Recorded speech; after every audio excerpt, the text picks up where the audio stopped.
আসসালামু আলাইকুম প্রিয় ভাইরা, আমি আপনাদের ভাই রুহুল আমিন। আসলে কি বলবো, দুঃখের কথা।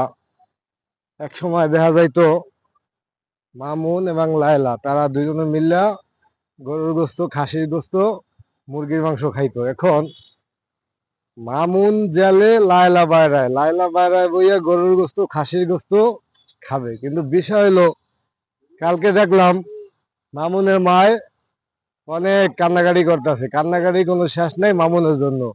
মামুনের মায় বলতে আছে মামুন নাকি তার সংসারের একলাই কর্মজীবী লোক, আর নাকি তার জীবনে কর্মজীবী কোনো লোক নাই তার সংসারে।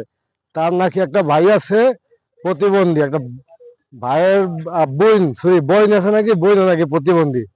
এখন বিষয় হলো, মুরগির মাংস, খাসির মাংস, গরুর মাংস মামুন লায়লা তারা তো দুজনে একসাথে মিললেই খাইছে। এমন তো না যে জোর করে খাসির গোস্ত, গরুর গোস্ত লাইলারে খাওয়াইছে। লাইলাও খাসির গোস্ত খাইছে, মামুন খাওয়াইছে। তারা প্রায় 1.5-2 বছর ধরে খাইছে। এখন খাইয়েটা খাওয়াটাও শেষে এখন মনে করেন মামলা করছে মামুনের নামে। লাইলা ময়লা করছে মামুনের নামে। মামুন এখন গ্রেপ্তার হয়েছে, জেলে। এখন ভোগদে আছে মামুন। এখন বিষয় হইলো, তারা তো দুইজনে মিললেই তো এক লগে খাইলো খাসির গোস্ত, মুরগির গোস্ত। আমার হিসাবে তো জেলে থাকা দরকার দুজনই। এখন একজন জেলে, একজন বাইরায়, এইটা জিনিসটা তো আমার অন্যরকম হয়ে গেল। আসলে আমাদের দেশে যে আইন নিয়ম কারণ কি, আমি এগুলি কিছু বুঝি না।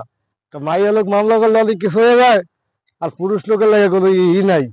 এটা কোন ধরনের আমি বুঝি না।